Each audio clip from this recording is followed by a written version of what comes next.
Assalamualaikum warahmatullahi wabarakatuh. Kami dari kelompok 3 akan mempresentasikan hasil diskusi perilaku yang menyimpang Pancasila tentang berita hoax yang beranggotakan yang pertama Rania Firantino Rahayu, yang kedua Dewi Safinatul Ilma, yang ketiga Sabilillah Anjani. Selanjutnya materi akan disampaikan oleh teman-teman saya.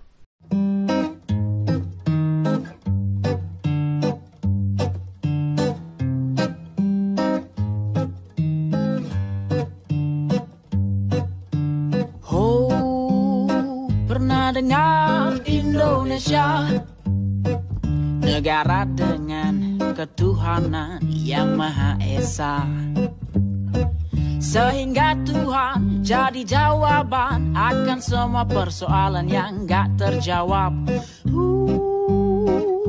Begitu. Pernah dengar Indonesia, negara dengan kemanusiaan yang adil dan beradab. Adil kepada yang punya kuasa dan beradab, katanya setelah 65. Begitu. Pernah dengar Indonesia, negara yang bersatu.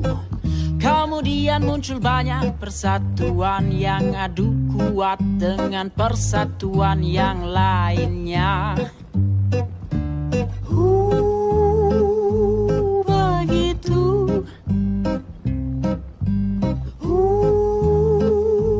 Begitu. Pernah dengar Indonesia, kerakyatan yang dipimpin oleh hikmat bijaksanaan dalam permusyawaratan dan perwakilan. Saking panjangnya jadi gak ngerti, apalagi banyak rakyat yang gak paham membaca. Begitu. Pernah dengar Indonesia, keadilan bagi seluruh rakyat Indonesia. Sayangnya semua adil sudah terbeli oleh yang mampu membeli. Begitu.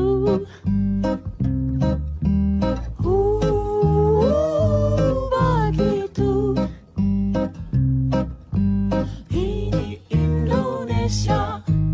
Ini Indonesia, ini Indonesia katanya. Ini Indonesia, ini Indonesia, ini Indonesia katanya. Ini Indonesia, ini Indonesia.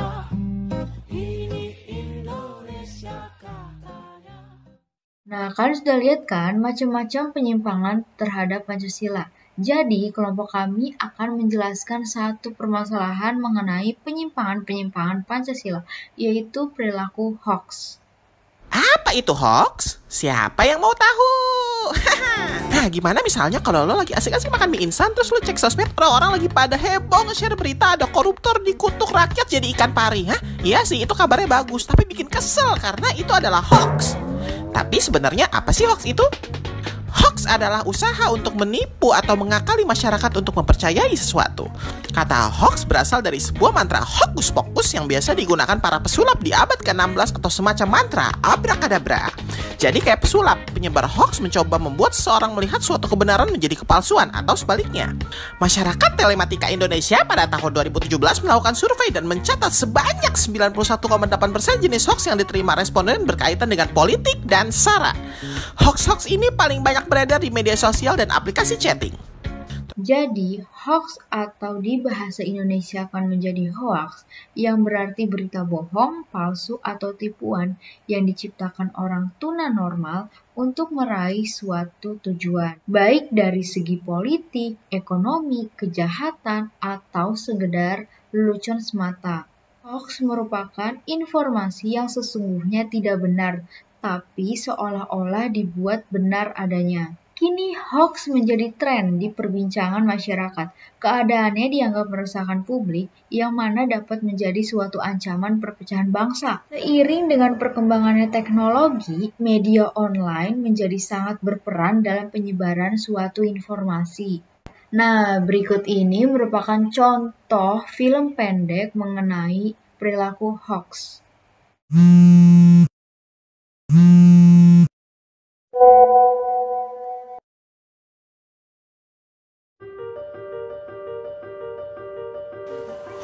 Halo? Iya bro, barangnya udah nyampe nih. Mau diantar kemana? Oke. Tunggu ya. Ya. Mana kan nggak cakep banyak. Bisa jadi loh nih. Orangnya kemangguran. Iya. Jangan suzon ibu-ibu, nggak boleh suzon. Udah jadi kan?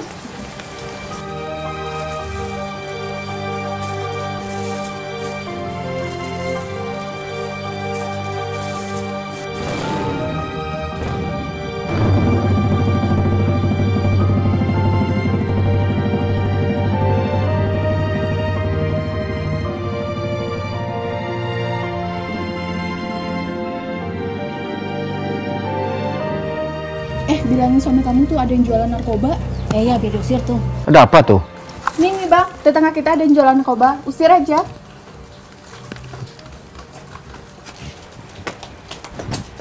Mending abang klarifikasi dulu, biar kita tidak menyebar berita hoaks. Enggak. Kita harus kasih tahu warga.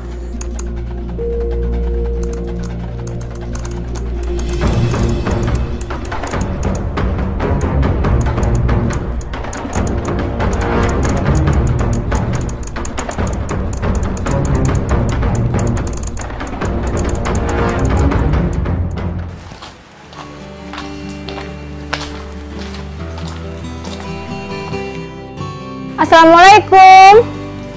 Assalamualaikum. Cari siapa? Cari Bang David. Beli narkoba ya? Narkoba? Bukannya dia jual rendang online?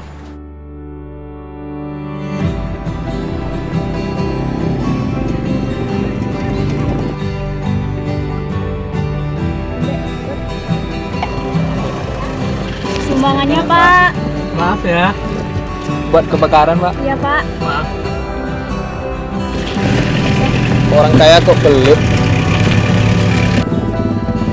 Sumbangannya, Pak. Apa? Buat kebakaran, Pak.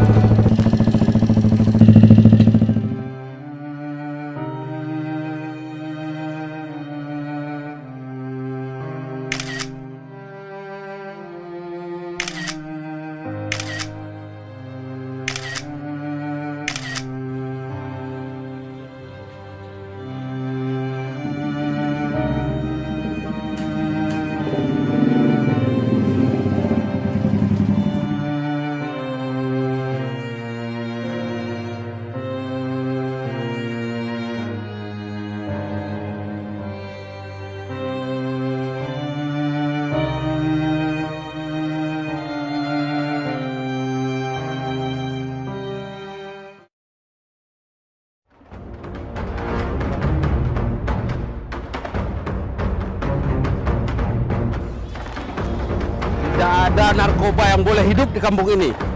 Ayo ikut. Ayo ikut.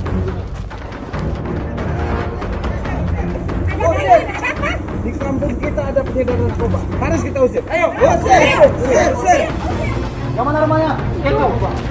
Ada apa ini ribut-ribut? Ada pengedar narkoba, Pak RT. Betul, Pak RT. Kami tidak ingin tempat kami ini jadi sarang narkoba. Usir! Tenang, Bapak. Bapak, Ibu-ibu. Tenang dulu. Bapak, usir. Wah, tenang dulu, tenang. Usir! Kamu! Usir! Suka tidak suka, pergi dari kampung ini sekarang! Setuju!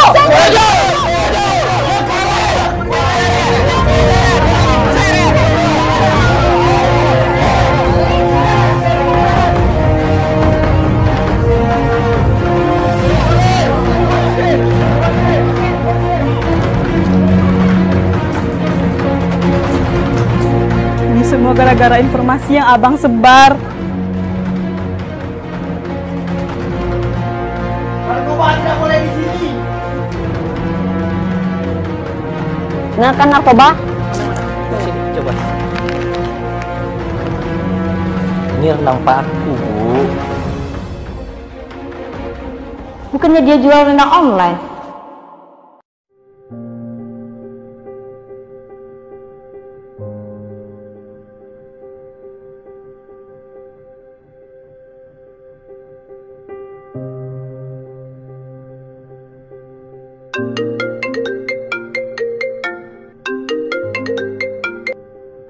Halo.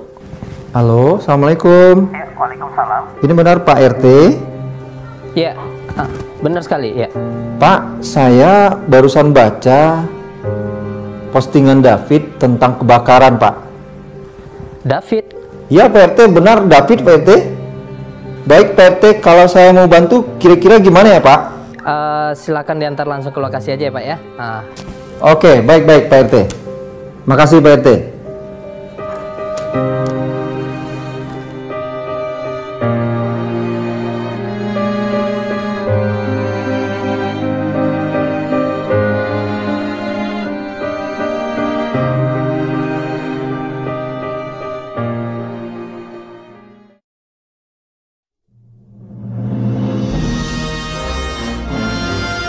Di zaman ini, musuh itu bukan orang lain, tapi diri sendiri.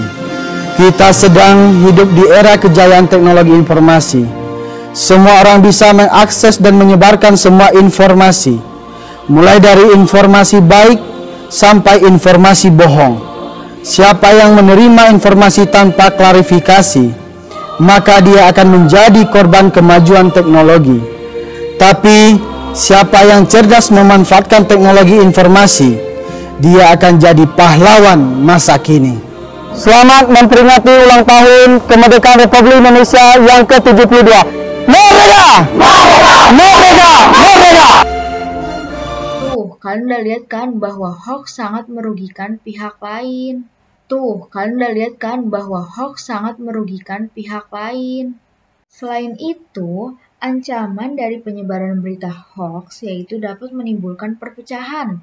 Perpecahan terjadi karena tersebarnya berita hoax yang bermuatan isu SARA, yaitu suku, agama, dan ras. Ini merupakan hal yang sangat sensitif karena di Indonesia sendiri merupakan negara dengan berbagai macam suku dan budaya. Ancaman lainnya yaitu dapat meresahkan masyarakat. Keresahan ditimbulkan karena adanya tersebar berita hoax mengenai kecelakaan dan kekerasan.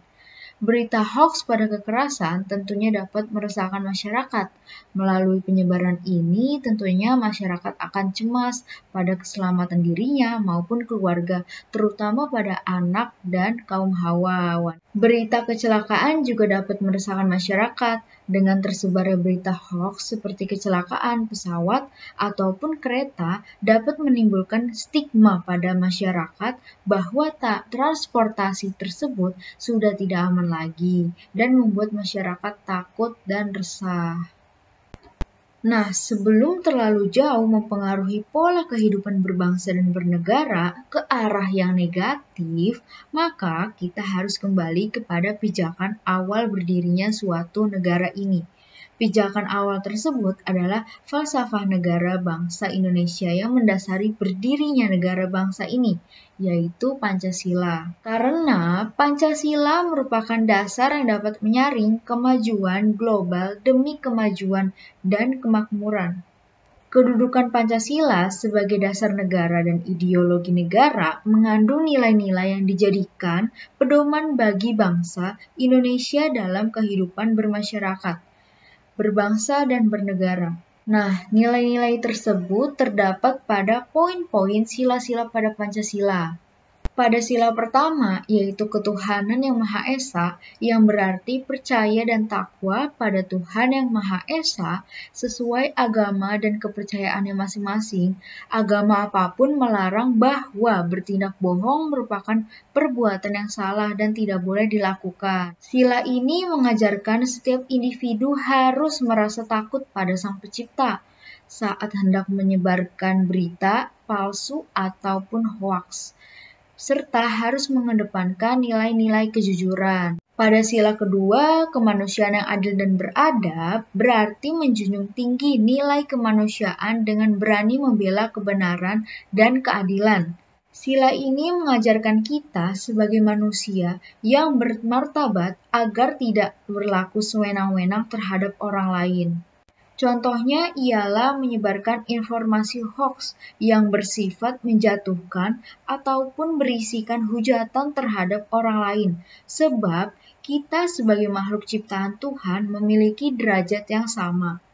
Sila ketiga yaitu Persatuan Indonesia, yang berarti menempatkan kesatuan persatuan, kepentingan dan keselamatan bangsa dan negara atas kepentingan pribadi dan golongan. Sila ini mengajarkan kita kesadaran bagi masyarakat bahwa informasi hoaks dapat sangat berbahaya karena dapat memecah belah suatu bangsa kita.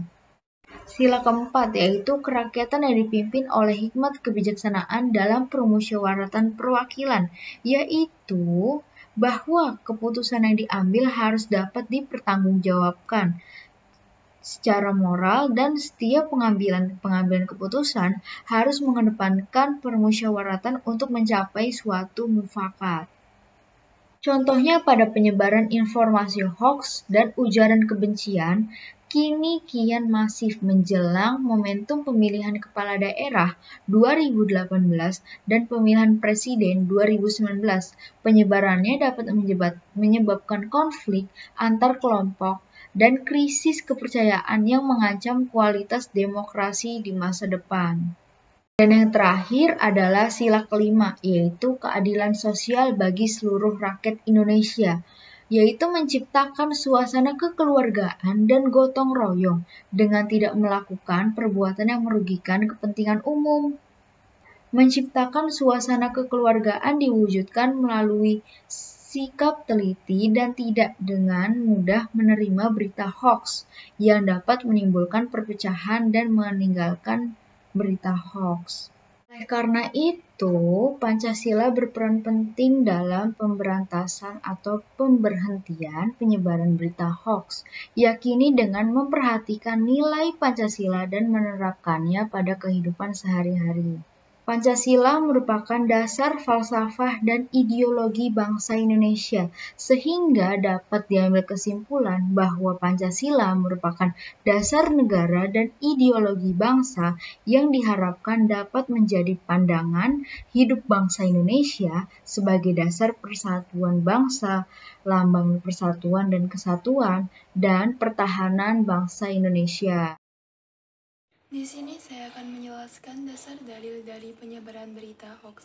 Di mana dalam Al-Quran surat Al-Hujurat ayat 6 yang artinya, "Wahai orang-orang yang beriman, jika datang kepadamu orang-orang fasik yang membawa suatu berita, maka periksalah dengan teliti, agar kamu tidak menimpakan suatu musibah kepada suatu kaum tanpa mengetahui keadaannya, yang menyebabkan kamu menyesali atas perbuatanmu itu." Dari sini dapat kita pahami bahwa jika kita mendengar suatu berita dari orang lain yang belum tahu asal kebenarannya, maka kita harus mengeceknya terlebih dahulu, agar kita tidak salah tangkap dalam mengetahui berita tersebut. Dan janganlah asal kamu memberitahu kepada orang lain, sebab itu bisa jadi termasuk berita hoax. Dan dalam hadis yang diriwayatkan oleh Al-Bukhari yang artinya, apa yang dikategorikan dosa besar? Nabi SAW menjawab, menyekutukan Allah, durhaka kepada orang tua, perkataan, persaksian dusta atau palsu. Dan di sini dapat kita petik dalam hadis tersebut bahwa persaksian ataupun perkataan dusta ataupun palsu itu termasuk dosa besar, sehingga kita harus berhati-hati dalam ucapan kita, perkataan kita, ataupun dalam menyebarkan, memberitahu berita kepada orang lain. Sekian dari penjelasan saya yang akan dilanjutkan oleh teman saya. Baik, di sini saya akan melanjutkan presentasi dari teman saya, memasuki subbab yang terakhir yaitu solusi untuk mengatasi berita hoax. Yang pertama, berpikir terlebih dahulu sebelum meneruskan pesan kepada orang lain. Ketika kita mendapatkan berita, baik lewat lisan maupun tulisan di media sosial, maka yang harus kita lakukan adalah membacanya sampai tuntas. Kemudian merenungkan seandainya berita tersebut disebar, apa manfaatnya bagi khalayak ramai atau orang-orang di sekitar kita. Sebaiknya jangan terburu-buru untuk menyebarkan berita tersebut. Melakukan cek dan recheck terlebih dahulu, kemudian menimbang manfaat dan bahaya yang mungkin ditimbulkan sebagai akibat dari tersebarnya berita tersebut. Berhati-hati dengan judul yang provokatif atau kalau bisa dihindari saja. Seringkali berita atau informasi hoax mempunyai judul yang mengundang sensasi, seperti bersifat menghasut atau provokatif. Misalnya saja dengan langsung menunjuk ke pihak tertentu. Isinya pun dapat diambil dari berita media resmi, hanya saja diubah-ubah supaya menimbulkan persepsi sesuai yang dikehendaki sang pembuat berita hoax. Oleh karena itu, apabila menjumpai berita atau informasi dengan judul yang provokatif, sebaiknya terlebih dahulu untuk mencari referensi berita serupa dari sistem online yang resmi. Kemudian membandingkan isinya, apakah sama atau bertolak belakang. Bila jawabannya bertolak belakang, bisa dipastikan berita tersebut palsu. Kemudian mencari tahu keaslian alamat situs laman jika informasi diperoleh dari media massa. Untuk informasi yang diperoleh dari situs atau mencantumkan link, langkah pertama yang harus dilakukan yaitu mencermati dengan teliti alamat situs yang dimaksud. Apabila berasal dari situs online yang belum terverifikasi sebagai institusi pers resmi, misalnya yang menggunakan domain blog, maka informasinya bisa dipastikan meragukan. Yang keempat yaitu menanamkan prinsip berkata baik atau diam. Berita hoax biasanya berpotensi fitnah, jadi daripada membantu menyebarkan fitnah, lebih baik diam, menahan diri. Dengan begitu kita akan merasa lebih nyaman. Betapa banyak penyimpangan pengamalan Pancasila yang mungkin tidak kita sadari kita melakukannya. Disinilah kelompok kami berperan mengingatkan pentingnya mengamalkan nilai Pancasila untuk keteraturan dan kepentingan bersama.